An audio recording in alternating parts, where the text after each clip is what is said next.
Assalamualaikum warahmatullahi wabarakatuh. Perkenalkan kami dari kelompok 5 yang beranggotakan Nur Rahmawati Firdaus, Rina Rahmawati, Yolanda Wijaya, dan saya sendiri Septia Diana Putri. Pada kesempatan kali ini, kami akan membahas mengenai tata kelola teknologi informasi yang diampu oleh Bapak Ervi Rahman, SEMAK, selaku dosen mata kuliah Audit Sistem Informasi. Adapun pembahasan yang akan kami sampaikan pada kali ini yaitu pertama yaitu definisi tata kelola teknologi informasi, tujuan tata kelola teknologi informasi, manfaat tata kelola teknologi informasi, fokus area utama tata kelola teknologi informasi, dan model tata kelola teknologi informasi. Untuk yang pertama, definisi tata kelola teknologi informasi merupakan struktur kebijakan atau prosedur dan kumpulan proses yang bertujuan untuk memastikan kesesuaian penerapan teknologi informasi dengan dukungan terhadap pencapaian tujuan instansi.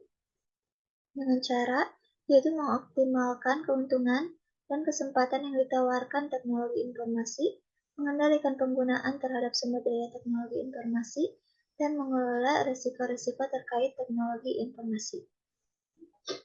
Nah, tata kelola teknologi informasi ini bukan bidang yang terpisah dari pengelolaan perusahaan, melainkan merupakan komponen pengelolaan perusahaan secara keseluruhan dengan tanggung jawab utama sebagai berikut.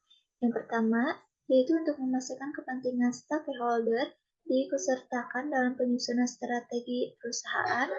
Kedua, yaitu memberikan arahan kepada proses-proses yang menerapkan strategi perusahaan. Tiga, memastikan proses-proses tersebut menghasilkan keluaran yang terukur.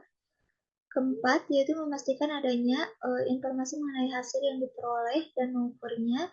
Dan terakhir, yaitu untuk memastikan keluaran yang dihasilkan sesuai dengan yang diharapkan. Selanjutnya akan dijelaskan oleh rekan saya.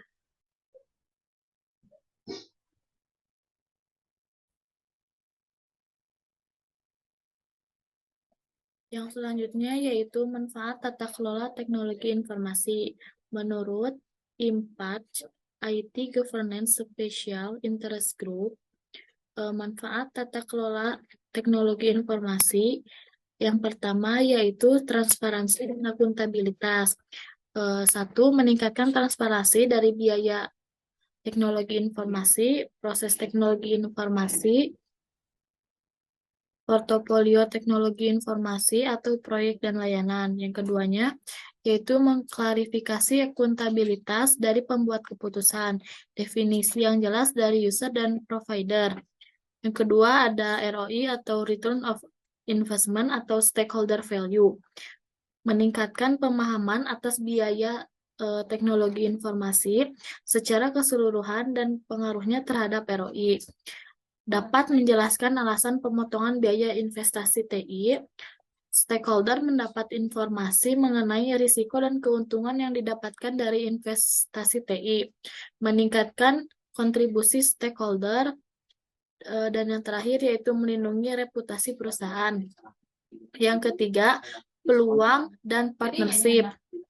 Mengetahui jenis-jenis peluang yang mungkin tidak akan mendapat perhatian ataupun sponsor, dapat memposisikan TI sebagai partner bisnis, memfasilitasi kerjasama dengan perusahaan lain, memberikan fasilitas pada hubungan bisnis dengan partner TI, seperti vendor dan supplier, memungkinkan partisipasi TI dalam strategi bisnis, memungkinkan responsiveness terhadap tantangan dan kesempatan yang ada di pasar. Yang keempat, ada peningkatan performa bisnis, mencapai penjelasan mengenai bagaimana TI dapat mendukung aktivitas bisnis, meningkatkan performa bisnis, dan mendorong pada peningkatan best praktik tata kelola perusahaan.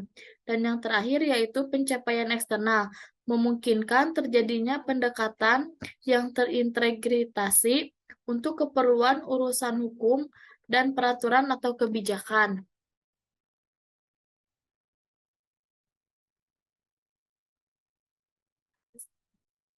Baik, yang selanjutnya yaitu ada tujuan dari tata kelola teknologi informasi. Yang pertama yaitu menyelaraskan teknologi informasi dengan strategi organisasi serta realisasi dari keuntungan-keuntungan yang telah dijanjikan dari penerapan teknologi informasi. Yang kedua, yaitu penggunaan teknologi informasi memungkinkan organisasi mengambil peluang-peluang yang ada, serta memaksimalkan pemanfaatan teknologi informasi tersebut.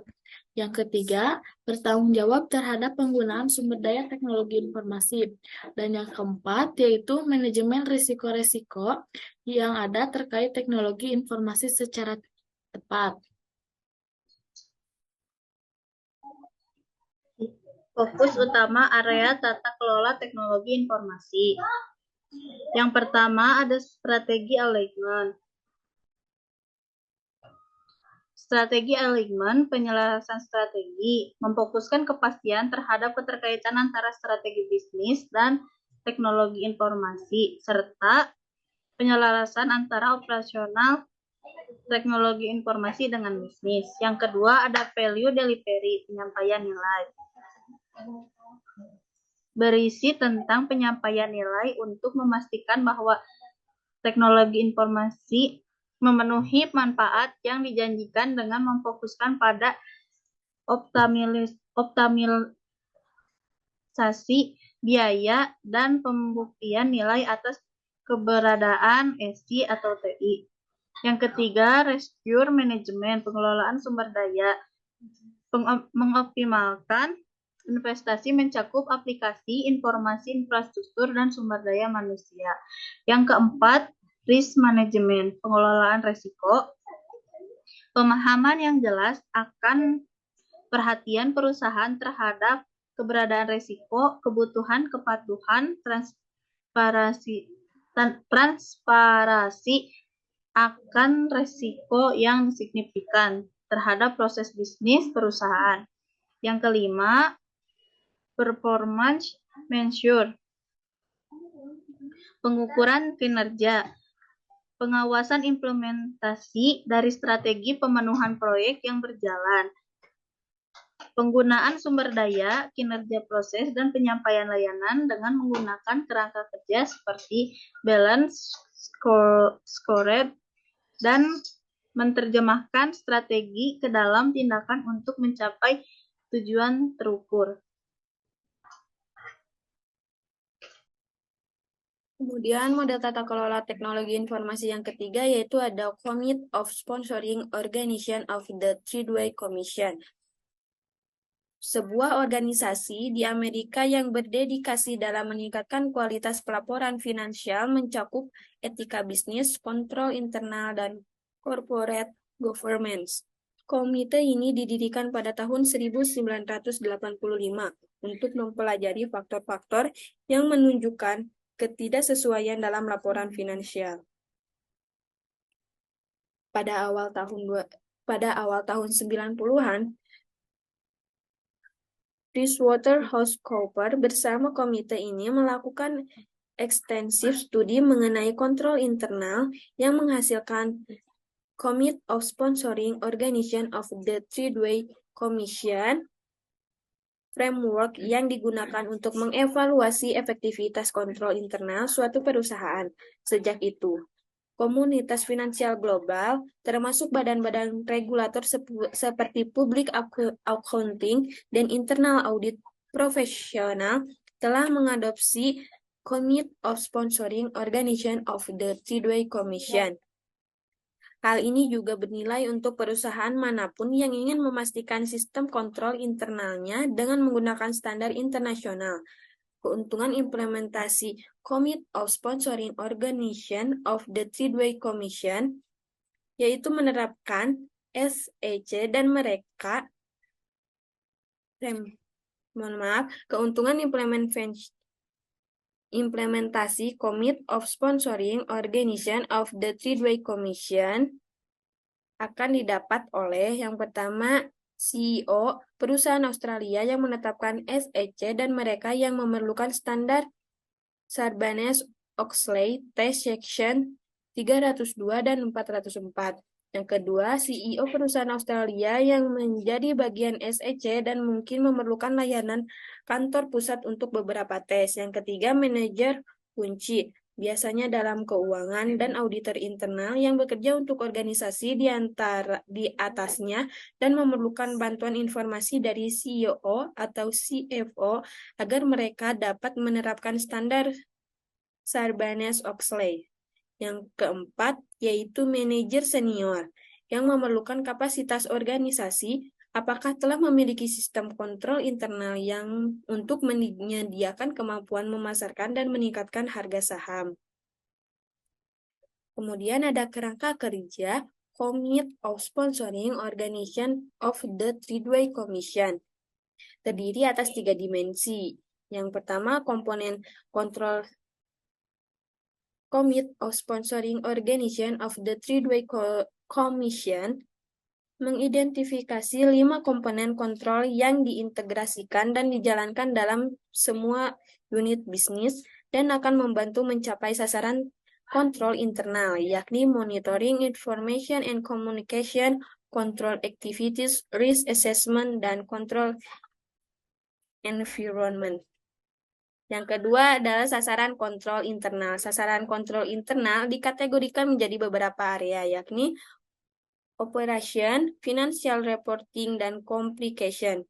Kemudian yang ketiga ada unit aktivitas terhadap organisasi. Dimensi ini mengidentifikasikan unit atau aktivitas pada sebuah organisasi yang menghubungkan kontrol internal. Kontrol internal menyangkut keseluruhan organisasi dan semua bagian-bagiannya. Kontrol internal seharusnya diimplementasikan terhadap unit-unit dan aktivitas organisasi.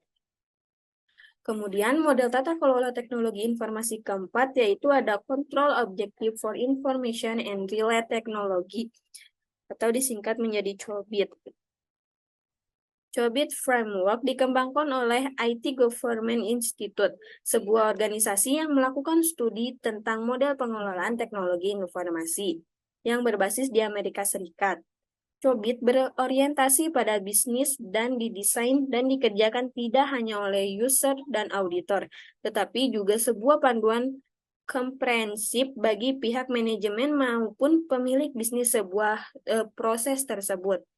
COBIT memberikan sebuah manuver proses untuk mengendalikan proses teknologi informasi, sehingga pihak manajemen dapat memetakan di mana posisi perusahaan tersebut, keadaan perusahaan sesuai tidaknya dengan kelas industri ataupun terhadap standar internasional. Faktor kritikal sukses organisasi yang mengidentifikasikan berorientasi manajemen teknologi informasi yang harus didahulukan dan diimplementasikan atau dikendalikan, dan menetapkan key goal indikator dan key performance indikator untuk menjadi landasan tolak ukur bagi mengukur keberhasilan teknologi informasi dalam mencapai tujuan dan kesesuaiannya dengan kebijakan organisasi. COBIT Framework terdiri atas 4 domain utama, yaitu yang pertama ada plan and organize, yang kedua ada acquire and implement, yang ketiga ada deliver and support, yang keempat yaitu ada monitor dan evaluate. COBIT mempunyai model kematangan untuk mengontrol proses-proses teknologi informasi dengan menggunakan metode penilaian scoring sehingga suatu organisasi dapat menilai proses-proses teknologi informasi yang dimilikinya dari skala non-eksisten sampai dengan optimis dari 0 sampai 5. Monetary model ini akan memetakan yang pertama current status dari organisasi untuk melihat posisi organisasi saat ini, current status dari kebanyakan industri saat ini sebagian perbandingan, yang ketiga current status dari standar internasional sebagai perbandingan tambahan, yang keempat ada strategi organisasi dalam rangka perbaikan level yang ingin dicapai oleh organisasi. Selain itu, COBIT juga mempunyai ukuran-ukuran lainnya sebagai berikut. Yang pertama ada critical success factor, yaitu mengidentifikasikan hal-hal atau kegiatan penting yang dapat digunakan manajemen untuk dapat mengontrol proses-proses teknologi informasi di organisasinya. Yang kedua ada Key Goal Indicator, yaitu mendefinisikan ukuran-ukuran yang akan memberikan gambaran kepada manajemen apakah proses-proses teknologi informasi yang ada telah memenuhi kebutuhan proses bisnis yang ada. Key Goal Indicator biasanya berbentuk kriteria informasi, yaitu ketersediaan informasi yang diperlukan dalam mendukung kebutuhan bisnis, tidak adanya risiko, integritas, dan kerahasiaan data, efisiensi biaya dari proses dan operasi yang dilakukan, konfirmasi reliabilitas, efektivitas, dan compliance. Yang ketiga ada Key Performance Indicator, yaitu mendefinisikan ukuran-ukuran untuk menentukan kinerja proses-proses teknologi informasi dilakukan untuk mewujudkan tujuan yang telah ditentukan.